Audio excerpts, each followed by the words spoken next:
Продовжуємо інформаційний вечір на телеканалі АТR. Мене звати Ірина Ромалійська. Вітаю. І зараз ми поговоримо про теракт, який стався у Києві 25 жовтня. Нагадаю, в результаті вибухівки, яка була закладена у мопед, загинуло 2 людей, 3 постраждали. Серед них політолог Бала та політик Ігор Мосійчук. Він був поранений, зараз знаходиться у лікарні. І у нас у гостях Дмитро Ленько, народний депутат України. Дмитро, вітаємо вас. Добрий вечір. Яка позиція партії офіційна з приводу цього? На кого це був замах і чому? Це був замах на Ігоря Мосійчука. Мотиви його знищити – це його політична діяльність.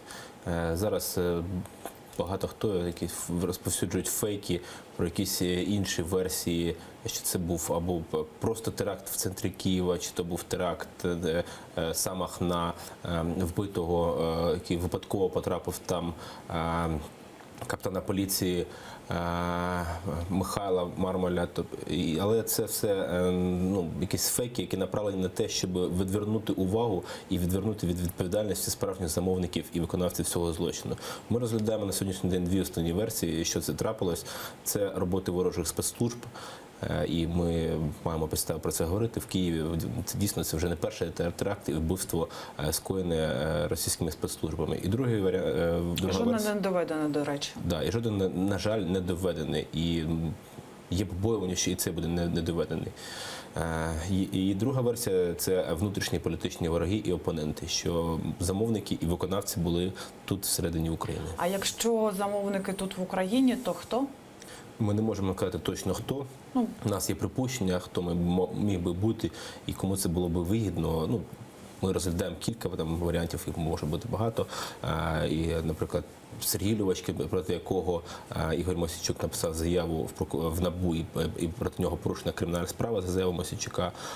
Він мав бути найближчим часом одним з членів комісії, яка розглядала би приватизацію телеканалу «Інтер», і яким володіють Фірташ і Льовочкін. Ми систематично виступаємо за повернення газотранспортної системи, яка була вкрадена в Україні Фірташем і Льовочкіним, і вони сьогодні мільярди на цьому грабують. Ми вимагаємо, щоб воно було повернуто в державу.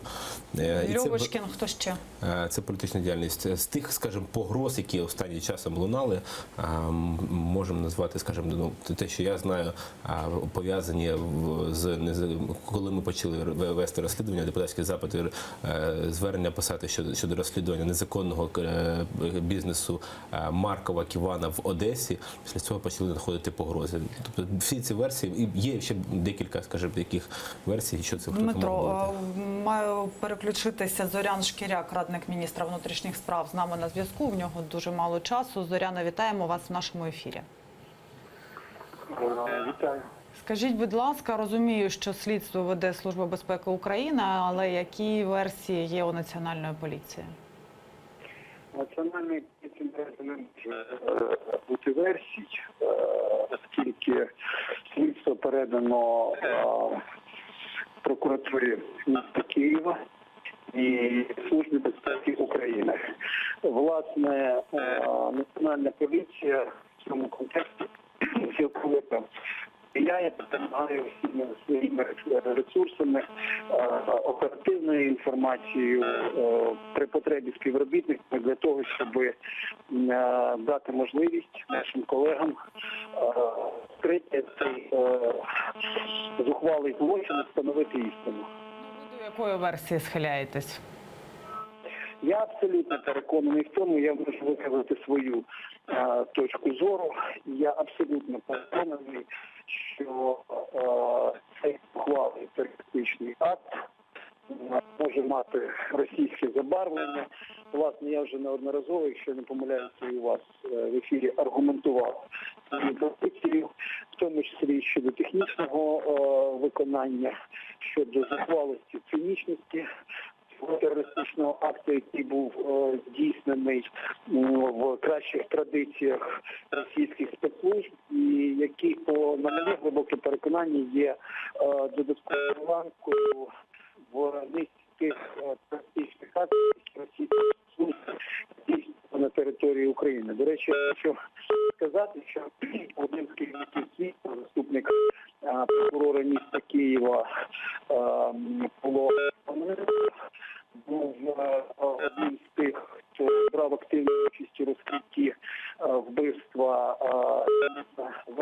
Кадирова. І тому я сподіваюся, що і цей злочин, тобто замах на Ігоря Мосійчука, буде розкритим. Терористичний акт по відношенню до Ігоря Мосійчука і вбивство двох безневинних громадян. Це моя особиста точка зору, але як вже озвучив і прокурор Кононенко, і представники Служби безпеки, базовими версіями є три. Тобто це зовнішній фактор, російські спецслужби, це не виключено Кадиров, внутрішній фактор і особисті стосунки. Наскільки я пам'ятаю, останнє було озвучено саме це. Але мені коментувати це в даній ситуації, я кажу, що некоректно. Я переконаний, що для ефективності розслідування, знаєте, слідство любить тишу.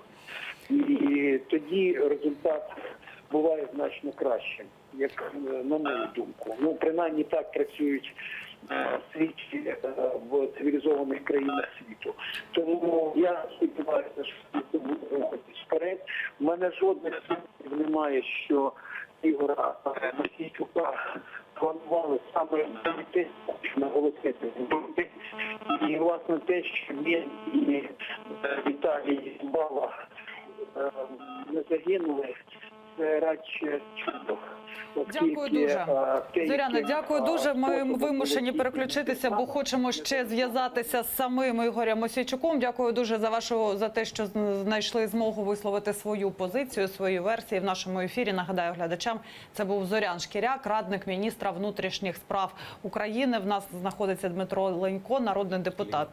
Лінько, українською через «і». Вибачте, Дмитро Лінько, народний депутат України.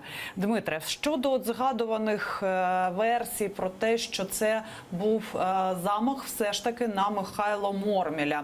Про це казала там кримінолог Анна Маляр у ефірі Громадського радіо. Звідти пішла ця інформація, ця новина по всім агенціям, і вона каже доволі аргументовані речі, що вибухівка була закладена в мопед, який стояв біля будинку, де жив Морміль.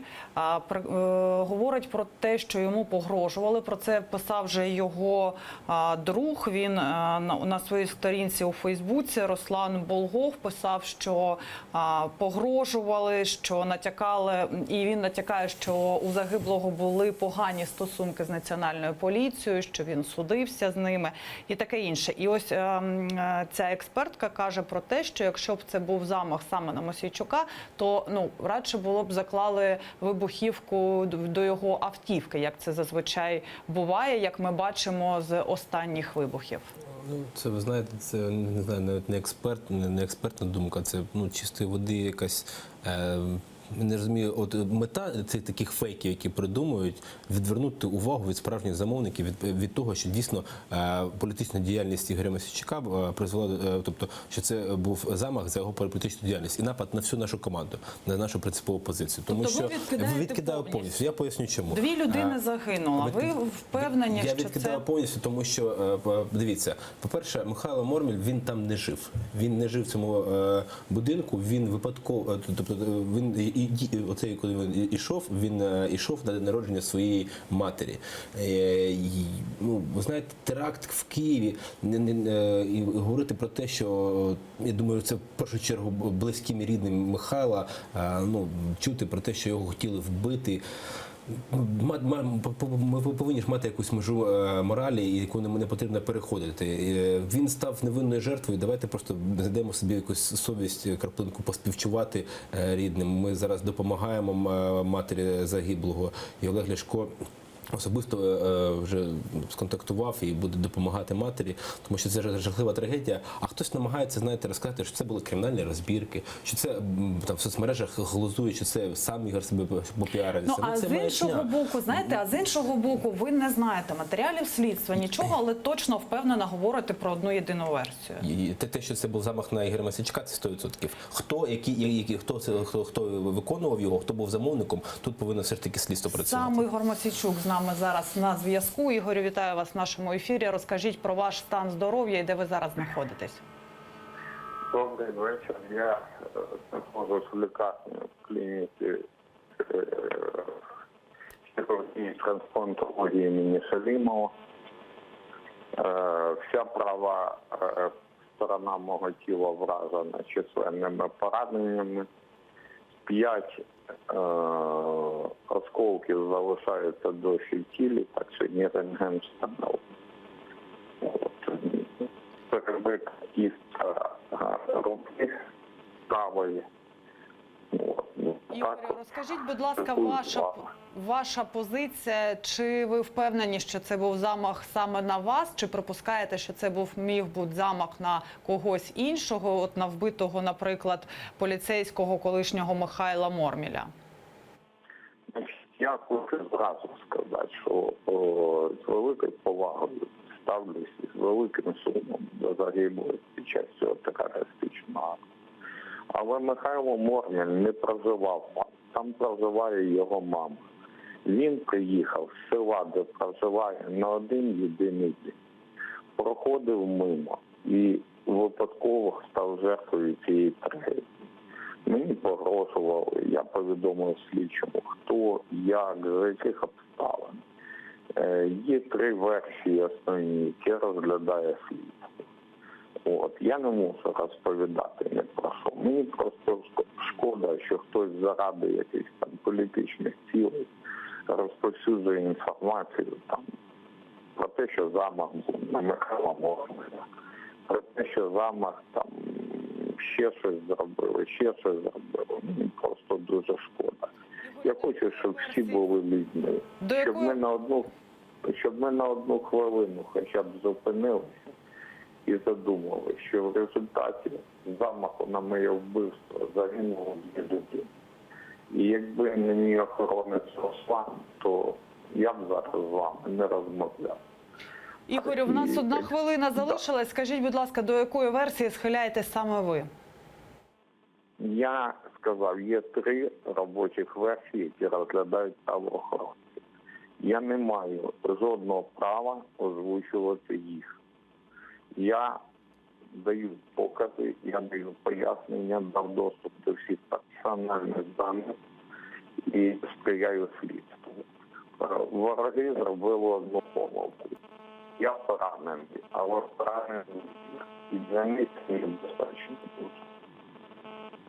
Вам дуже. Ігор Мосійчук з нами був на прямому зв'язку з лікарні. Ми вам бажаємо одужання скорішого. Дмитро Лінько, народний депутат України. Лінько, вибачте, ще раз, через «і» звучить ваше прізвище. А ви долучені якось партійці до слідства? Маю на увазі, це останнє моє питання. Чи опитували вас про конфлікти, наприклад, які були у Мосійчука? Мене особисто не допитували. Я тільки вчора пізно ввечері приїхав з області, де працював з виборцями, тому якщо потрібно буде, я і сам, в принципі, хочу поїхати поспілкуватися зі слідчим, розказати все, що мені відомо, і ми будемо повністю працювати. Більше того, знаєте, те, що ми відчуваємо на сьогодні, це є бажання влади або замовчати, або якось відвернути увагу від справжнього сліду. І ми боїмося, що не буде незаангажованого, об'єктивного і справжнього слідства. Тому ми будемо ініціювати, і лідер фракції нашої заявив про те, що ми будемо ініціювати ТСК в Верховній Раді. Тимчасову слідчу комісію. Безумовно. І будемо самі проводити так само своє розслідування для того, щоб знайти виконавців і замовників цього страшного злочину. Сподіваємося, що результатами ви поділитеся з нами. Дмитро Лінько, народний депутат України від Радикальної партії, був гостем нашої студії. Я вам кажу до побачення. І кажу до побачення нашим глядачам.